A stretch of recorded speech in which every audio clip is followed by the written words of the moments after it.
Hello विद्यार्थी मित्रों, आप सभी लोगों का स्वागत है हमारे इस YouTube चैनल यूनिक एकेडमी के अंदर।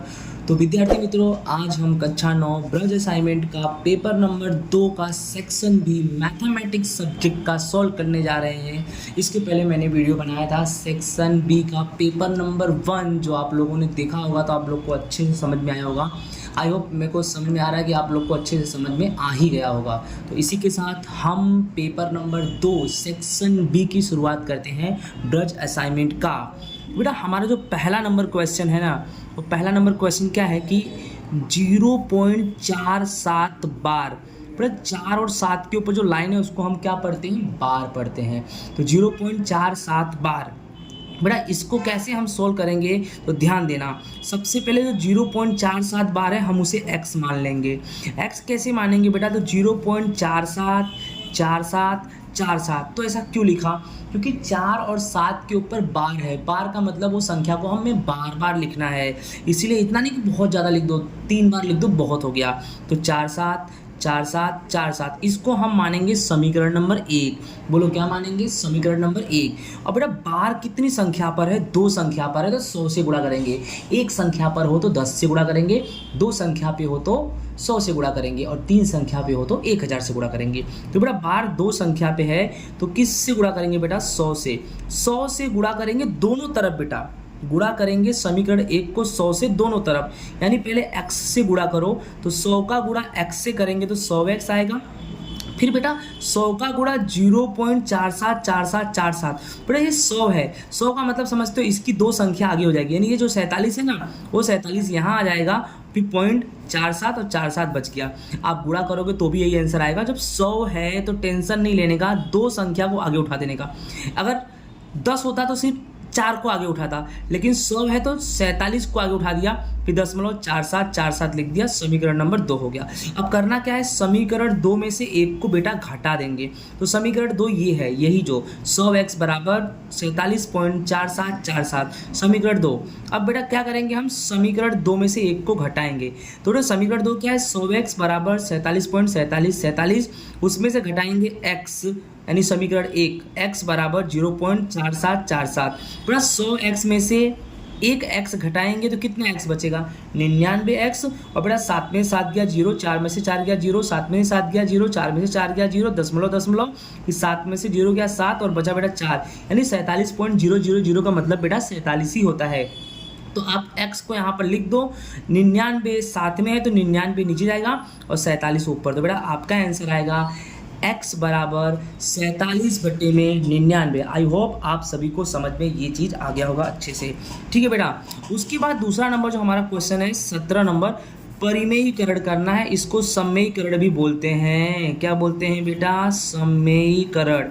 ठीक है, तो परिमेयीकरण करना है तो एकदम आसान क्वेश्चन है। 1/कड़ी में 7 माइनस कड़ी में 6, कुछ करना नहीं बेटा, सेम टू सेम लिख दो, 1/कड़ी 7 माइनस कड़ी 6। अब गुणे करके बेटा जो कड़ी 7 माइनस कड़ी 6 है उसको ऊपर और नीचे लिख दो, लेकिन माइनस की जगह पर क्या लगा दो, प्लस।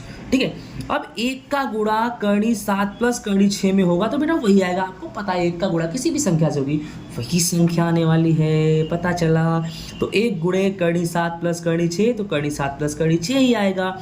नीचे ध्यान रखना बेटा, कड़ी 7 का गुणा कड़ी 7 से करेंगे तो कड़ी 7 स्क्वायर बेटा, और ये माइनस और ये प्लस है तो माइनस प्लस बेटा माइनस। अब कड़ी 6 बेटा क्या हो जाएगा, कड़ी 6 स्क्वायर, बेटा स्क्वायर से कड़ी कट जाएगा। ओके, ऊपर कड़ी 7 प्लस कड़ी 6 ऐसे ही रहेगा, नीचे बचा 7 और 6, क्योंकि कड़ी से स्क्वायर से कड़ी कट गया था तो 7 और क्या बचा तुम्हारा बेटा 6, क्या बचा 6, यहाँ 1 लिख दिया हूँ मैं, यहाँ पर आएगा 6।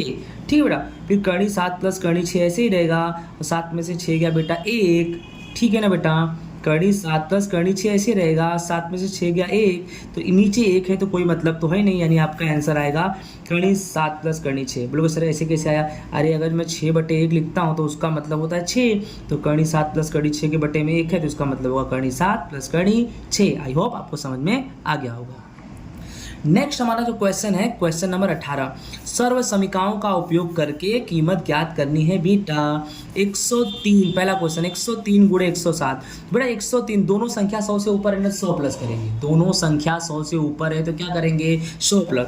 बेटा 103 कैसे करेंगे 100 प्लस 3, 107 बेटा 100 प्लस 7। एकदम आसान है, पेपर नंबर 1 में इस तरह का क्वेश्चन था जो मैंने बताया था।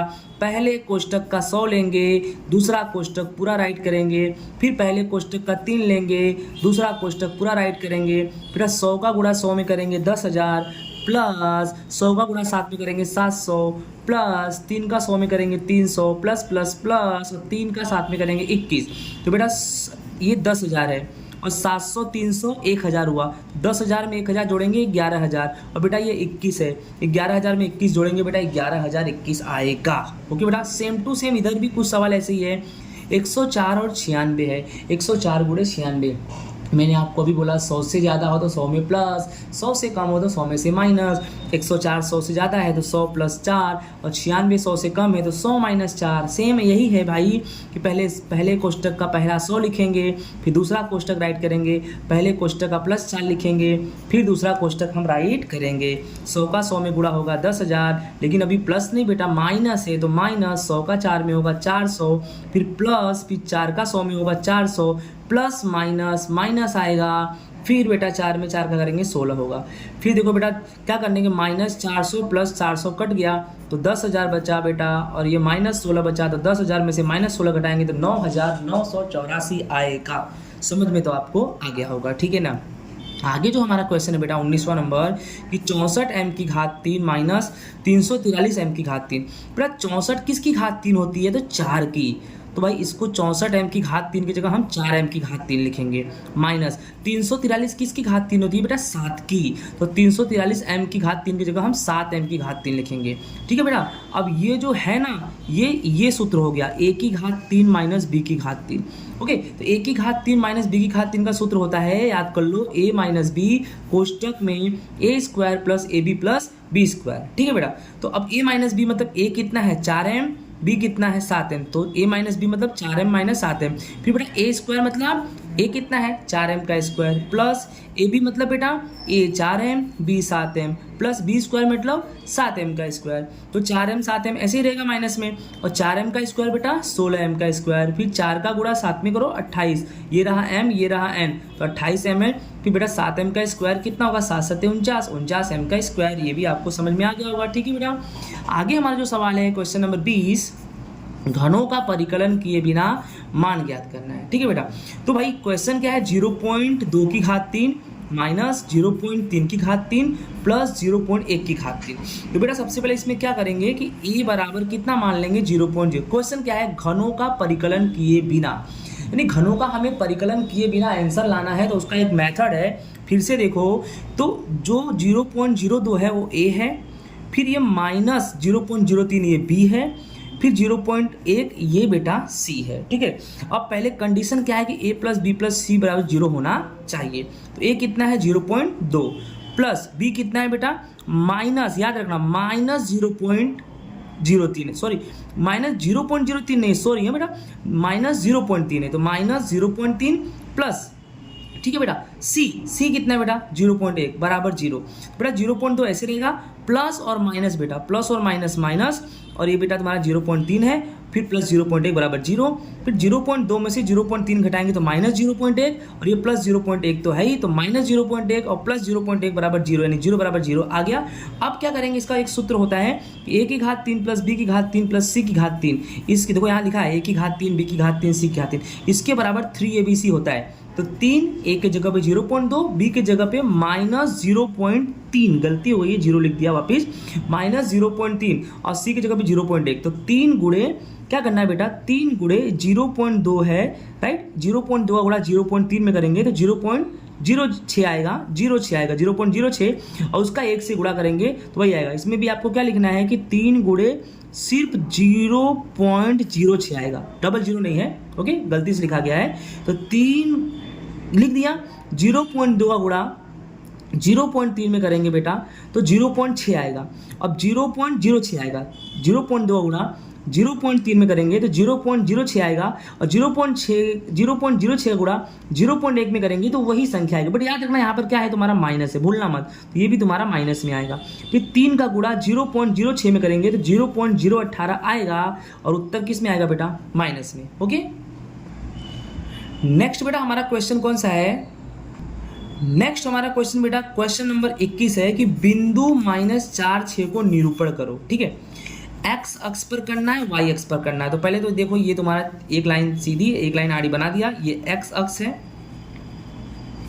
और ये जो है ऊपर ये वाई अक्ष है। ठीक है, एक्स अक्ष के सामने एक्स डैश, वाई अक्ष के सामने वाई डैश। ठीक है, अब -4 और 6 को एक्स अक्ष और वाई अक्ष पर, ये रहा एक्स अक्ष, मान लो यहाँ पर 0 है, -1 -2 -3, यहाँ मैंने -4 लिख दिया, -4 तुम्हारा हो गया। अब y इधर x है तो दूसरा नंबर क्या करेंगे बेटा, y, तो y कौन है हमारा, ये रहा। ओके, तो y पर देखो 6, तो यहाँ पर डैश नहीं है, डैश वाला नीचे आएगा, यहाँ -1 -2 -3 आएगा, और यहाँ 1 2 3 4 5 और मान लो 6, तो समझो कि ये -4 है, -4 से ये सीधी लाइन करे, ये 6, तो ये जो बिंदु मिला ये x अक्ष पर मिला। कहाँ x पर मिला, x अक्ष। सेम y अक्ष पे जब जाना है तो y अक्ष पे जाओ, देखो ये रहा y अक्ष।